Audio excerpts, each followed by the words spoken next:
ایک عورت ایسی بھی تھی جو بدچلن تھی.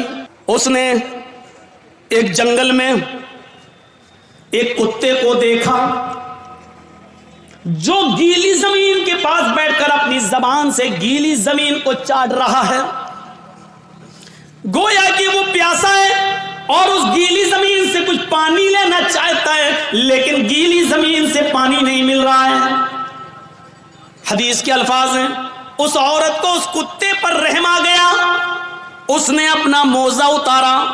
ایک روایت میں آتا ہے اس نے اپنی اوڑھنی, اپنا دوپٹہ اتارا. اس نے اس دوپٹے کو کنویں میں ڈالا.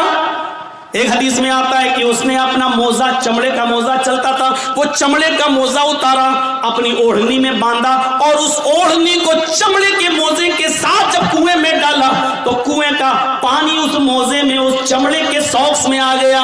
پورا موزہ اس نے پانی سے بھر لیا اور وہ کتے کے پاس آئی اور اس نے پانی اس کتے کے منہ کے پاس الٹ دیا. کتے نے اپنی زبان سے چاٹ چاٹ کر وہ پانی پی لیا. اس وقت تک وہ اس کو پانی پلاتی رہی جب تک کہ وہ کتا پیاس کی شدت سے اس کی پیاس بجھ نہیں گئی. وہ سیراب نہ ہو گیا اور اپنے آپ دم ہلا کر جانے لگا. غور کرو اے مسلمانوں, یہ عورت بدچلن تھی, یہ عورت زانیہ تھی, یہ عورت جسم فروش تھی. اس نے نمازیں نہ پڑھی تھی, روزہ نہیں رکھا تھا, لیکن ایک کتے کو پانی پلایا.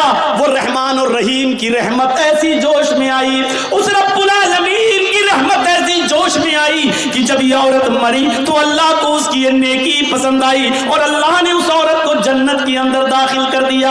اسلام یہ بتاتا ہے کہ اللہ اپنا حق معاف کر سکتا ہے, لیکن مخلوق کا حق مارو گے تو اللہ معاف نہیں کرے گا. نمازوں میں سستی ہوگی, اللہ معاف کر سکتا ہے. روزے میں سستی ہوگی, اللہ معاف کر سکتا ہے. لیکن اگر آپ نے کسی کا حق مارا ہے تو اللہ معاف نہیں کرے گا جب تک کہ آپ کا وہ بھائی آپ کو معاف نہ کر دے.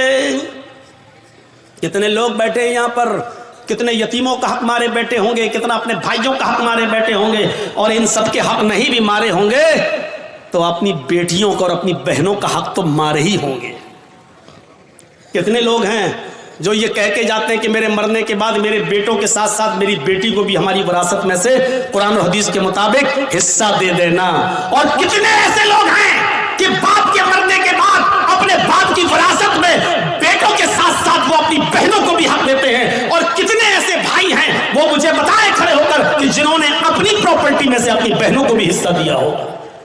حاجی صاحب ہیں, نماز پڑھنے جا رہے ہیں, لمبی داڑھی ہے, تہجد کی نماز پڑھ رہے ہیں, مر گئے لیکن اپنی پراپرٹی میں سے اپنی بہن کو حق دے کر نہیں گئے. ارے باپ کی پراپرٹی میں سے بھی حق ہے اور بھائی کی پراپرٹی میں سے بھی بہن کا حق ہے. بہن کو اللہ تعالیٰ نے لڑکی کو ہر طریقے سے حق دیا ہے. باپ بھی اپنی بیٹی کو دے گا, بھائی اپنی بہن کو دے گا, شوہر بھی اپنی بیوی کو دے گا, اور بیٹا ہے تو وہ بھی اپنی ماں کو, بیٹے کی پراپرٹی میں سے ماں کو بھی حق ملے گا. ایک عورت چاروں طرف سے حقدار ہے, سمجھ رہے؟ جیسے میری ایک بہن ہے وہ میرے باپ کی وراثت میں بھی حصہ پائے گی, اور جرجیز کو جو حصہ ملا ہے یا جو ہم نے کمایا ہے اور خریدا ہے, پراپرٹی بنائی ہے, جرجیز کی پراپرٹی میں سے بھی وہ حقدار ہوگی. اور وہ جس شوہر کے ساتھ رہتی ہے اس شوہر کی پراپرٹی میں سے بھی اس کو ملے گا. اور اس کا جو بیٹا ہے, بیٹا اگر زمیندار ہے اور جائیداد کا مالک ہے یا کسی حصے کا حقدار ہے تو اس میں سے بھی اس کی ماں یعنی میری بہن اس میں سے بھی حصہ پائے گی. غور کرو, اسلام نے عورت کو اتنی بلندیوں سے نوازا ہے. یہ میڈیا کے لوگ جو اچھالتے ہیں اور ہانکتے پھرتے ہیں اور کہتے ہیں کہ اسلام نے ظلم کیا ہے, ظلم کیا ہے, ظلم, یہ ظلم نہیں ہے. مجھے بتاؤ کہ باپ کی بھی وراثت میں سے, بیٹے کی بھی وراثت میں سے, بھائی کی بھی وراثت میں سے اور شوہر کی بھی وراثت میں سے ایسا کون سا مذہب ہے اور ایسا کون سا سمپردائے ہے جو اپنے بہن, بیٹی, بیوی کو حق دیتا ہو؟ میرے بھائیوں, یہ اسلام ہے جس نے عورت کو اتنی عزتوں سے نوازا ہے. اگر ماں ہے تو کہہ دیا کہ تیرے قدموں کے نیچے تیری اولاد کے لیے جنت ہے. اگر بیوی ہے تو کہہ دیا جو تم کھاؤ وہ اپنی بیوی کو کھلاؤ, جو تم پہنو وہ اپنی بیوی کو پہناؤ. خبردار اپنی بیوی کے گال پر کبھی تھپڑ مت مارنا. ایک عورت کو کیسی عزت دی جا رہی ہے. اگر وہ کسی کی بیوی ہے تو کہا جا رہا ہے خبردار اس کے گال